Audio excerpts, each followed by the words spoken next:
S&P 500과 나스닥 100의 대표 ETF인 SPY와 QQQ에 대한 공매도 물량이 6년 최저라고 합니다. 특히 2023년 기준으로 현재 공매도 물량이 50% 이상 줄었다고 합니다. 역대 가장 빠른 금리 인상 시기였다는 걸 감안하면 공매도 세력이 불쌍해 보이기는 처음입니다. 재밌는 건 S&P 500 중에 상위 10개 종목이 올해 주식시장 수익률의 74%를 기록했습니다. 미국만 요즘 잘 나가다 보니까 미국 주식의 외국인 보유 비중은 약 60%로 사상 최고치를 기록 중입니다. 블룸버그 설문에 따르면 경제학자들의 88%가 미국 경제가 향후 12개월 이내에 연착륙할 것으로 믿고 있습니다. 블룸버그가 조사한 43명의 경제학자 중 단 1명만이 미국의 경기 침체를 예상했다고 합니다. 재밌게도 미국인들 중 56%가 현재 경제가 불황에 있다고 믿고 있는 것과 확연한 차이를 보여줍니다. 캐나다의 인구 상승률은 다른 OECD 국가들과 비교해보면 경이롭습니다. 미국과 비교해도 최근 몇 년간은 어마어마합니다. 몰려드는 이민자들로 인구가 급증하다 보니 부족한 주택과 의료 문제로 혼란을 거듭하는 중입니다.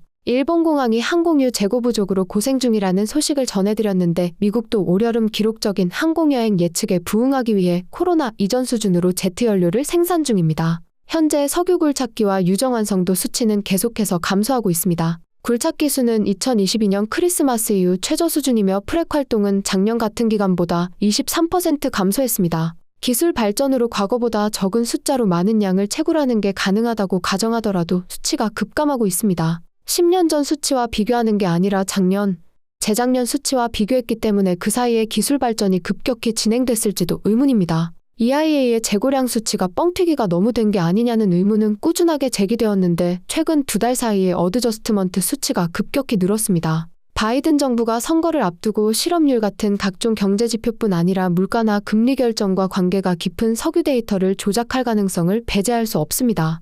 결론적으로 제가 가장 궁금한 것은 이번 선거에서 누가 되든 그 이후의 관련 데이터이고 내년 전망을 좋게 보는 이유입니다. 선거가 끝나면 이란, 베네수엘라, 러시아 제재도 강도가 높아질 가능성이 있습니다. 에릭 누텔은 앞으로 5년 동안 WTI 유가 80달러와 천연가스 가격 4달러가 유지된다는 가정하에 올해부터 5년 뒤인 2029년까지 주주환원 수치나 2029년에 FCF 수익률표를 만들었습니다. 사실 앞으로 5년 동안 평균 유가가 80달러를 꾸준히 유지하는 것도 어렵겠지만 천연가스 4달러는 최근 천연가스 가격 흐름에 비해 높은 기준이라고 생각됩니다. 물론 전력이 많이 필요한 AI 열풍과 LNG 수출 용량이 늘어나면서 미래 가격이 긍정적일 수 있습니다. 뭐 어디까지나 재미로만 볼만한 차트입니다. 기대 생산량 증가에 따른 배당과 자사주 매입 같은 주주환원 비율은 흥미롭습니다. 파렉스는 저도 많이 들고 있는데 2029년도 FCF 수익률은 매우 흥미롭습니다. 아무리 봐도 그냥 재미로만 봐야겠습니다.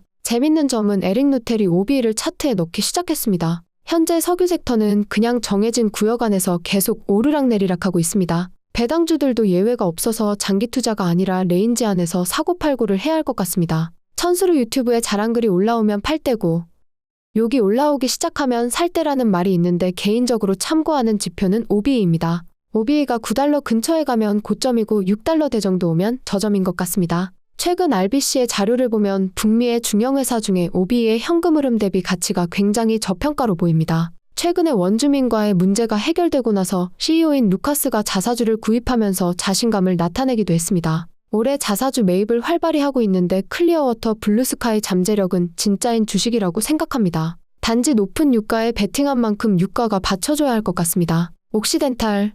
최근 들어 워렌 버핏이 옥시를 거의 매일 구매하면서 옥시덴탈 지분의 30% 정도를 획득했습니다. 현재 현금을 쌓아두고 있는 워런 버핏이 9일 연속으로 옥시 주식을 구입했는데 진짜 인수할 생각인지 지켜봐야겠습니다. 이번 조정기간에 구매한 석유 주식은 6월 중순에 구입한 브라질의 페트로브라스 우선주와 남아공의 사솔 2가지입니다. 페트로브라스. 현재 배당률이 대충 13% 정도입니다. 작년 배당률에 비하면 초라하지만 대형 메이저 회사 중에 이 정도 주는 회사는 콜롬비아의 이씨 말고는 없습니다. 최근 주가 흐름이 좋지 못한 건 룰라 대통령이 경영 전반에 관여하면서 CEO도 교체되고 기본 배당이나 특별 배당 구조에도 안 좋은 영향을 미칠 것 같기 때문입니다. 정부의 지나친 간섭과 주주환원에 관한 불확실성은 여전히 남아있지만 다른 대형 메이저 업체들과 비교해서 많게는 50% 정도 낮은 가격에 거래되고 있다는 평가가 있습니다. 사솔, 남아프리카 최대의 석유 업체인 사솔입니다. 대형회사이고 배당도 나쁘지 않은데 2022년 고점에서 계속해서 하락하면서 코로나 전 가격의 반도 안 되는 가격으로 내려왔습니다. 배당이 거의 9%에 육박할 때까지 떨어졌는데 너무 싸 보였습니다. 그도 그럴 게 사솔이 가지고 있는 북미 자산의 가치만 따져도 현재 시총의 가치는 있을 거라는 말이 있습니다. 송유관에 대한 손해배상 소송에서 법원이 사솔에게 유리한 판결을 내리면서 주가 상승에 도움이 되었습니다. 최근 일주일간 20%가 넘게 올랐지만 여전히 주가는 1년 최고가의 반 정도밖에 되지 않습니다. 남아프리카 공화국에서 열린 총선에서 만델라당으로 유명한 집권여당인 아프리카 민족회의가 30년 만에 처음으로 과반 의석을 확보하지 못했습니다. 남아공은 총선 득표율에 따라 중앙의회 400석을 할당하는 의원 비례 대표제 국가로 이 의원들이 대통령을 선출하기 때문에 총선이 사실상 대선이라고 보시면 됩니다.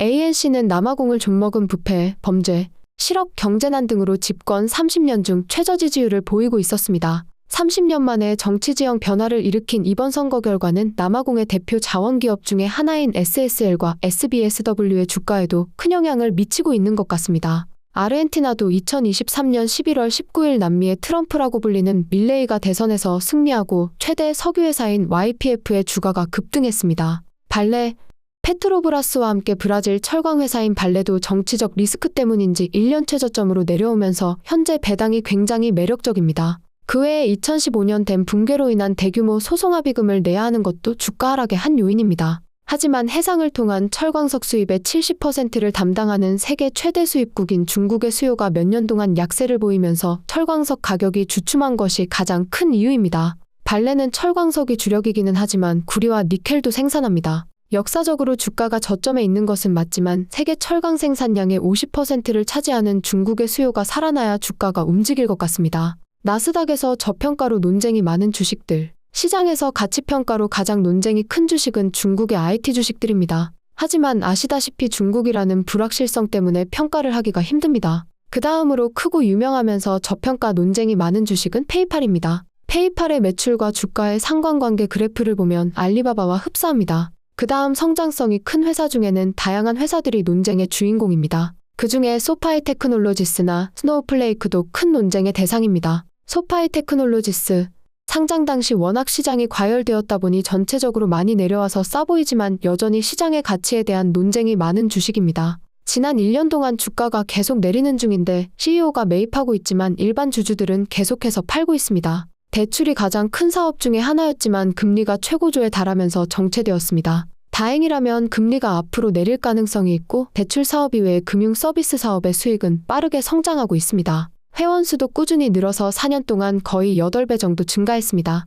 이 회사의 부정적인 투자자들이 늘 지적하던 것은 재정 상태였습니다. 하지만 금리 인상 시기에 공격적으로 부채를 줄이면서 처음으로 현금 보유량이 부채를 초과했습니다. 매출 대비 마케팅 비용이 감소하고 있지만 회원 수 증가는 상대적으로 나쁘지 않습니다. 마지막으로 그동안 매출 성장은 나쁘지 않지만 항상 수익성이 문제였는데 지난 2분기 동안은 수익성도 개선되었습니다. 알라럼 테크놀리지스와 힘스에너스 나스닥 주식으로 소개해드렸던 ALAR과 HIMS가 비슷한 이유로 급락을 맛보았습니다. 둘 다 짧은 기간 동안 굉장히 많이 오른 주식이라 주가 변동이 심한 건 당연한 현상이지만 둘 다 시장에 새로운 경쟁자가 들어왔다는 소식이 있었습니다.